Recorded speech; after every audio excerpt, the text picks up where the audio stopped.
Yazarkana bu kanun proyektini biz ilkin düşündük nice koruma insanları Hederlez ayın 9'unda çizgiledi Gagauzya Halk Topluşu'nun deputatı Ivan Dimitrogla söz tutarken cümle okumaklarında. Прекрасно понимаем, что наши жители 9 мая массово выйдут с этими лентами. Bileriz çoğu Hederlez ayın 9'unda aksiyaya katılacaklar. Biz deputatlar lazım vatandaşları koruyalım. Onlara var nice 9000 liraya ceza koysunlar.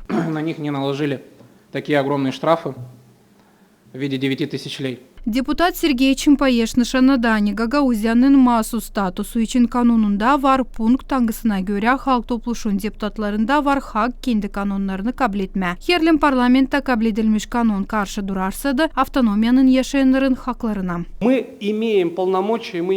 Biz de var hak avtonomiyamızda kendi kanunlarımızı kabul edelim. Ki bu sıra biz isteriz kendi haklarımızı bildirtme. Bizim vatandaşlar unutmadılar büyük vatan cengiz kahramanlarını. Şimdi de onlar için korkmuyoruz bu kanunları kabul etme.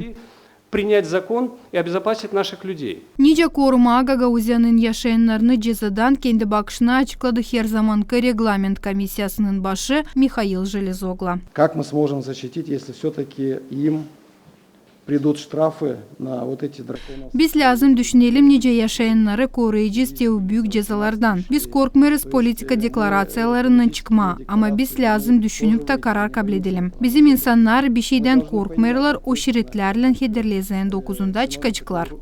Как мы сможем защитить этих людей? А люди наши не боятся, они выйдут. А с последствиями как будем bороться? Gagauzya Halk Topluluğu başının yardımcısı Alexander Tarnavski kendi bakışını açıkladı Georgiev şeridin zap edilmesi için Moldova'da. O sayarani bu yapılır ki göz atma adını büyük ekonomik problemalarından. Действительно, самое главное, о чем сказал Михаил Николаевич, чтобы люди были защищены от штрафов. И здесь нам надо быть очень ответственными. Я думаю, что минимум глава автономии должна... Bu soruçta lazım çetin kararlar. Neyse lazım yapmak ki koruma yaşayanları. Ama hep bu kadar cezalar onlara koyularsaydılar, teklif ederim insanlara cezaların bir payı için kompensasya verme. Biz lazım cevap edelim kendi yaptıklarımız için. Даже если это произойдет, то мы с вами должны подумать даже о компенсации людям, если это произойдет. Если мы хотим быть ответственными за решения, которые принимаем.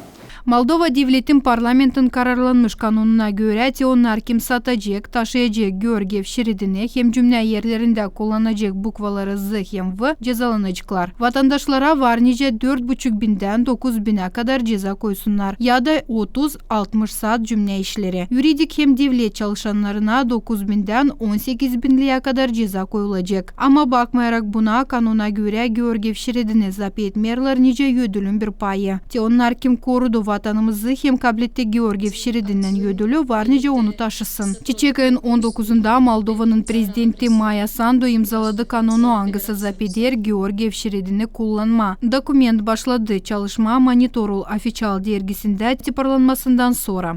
Marina Tapal, Vladislav Tabachuk, Artyom Tapal, GRT Haberler.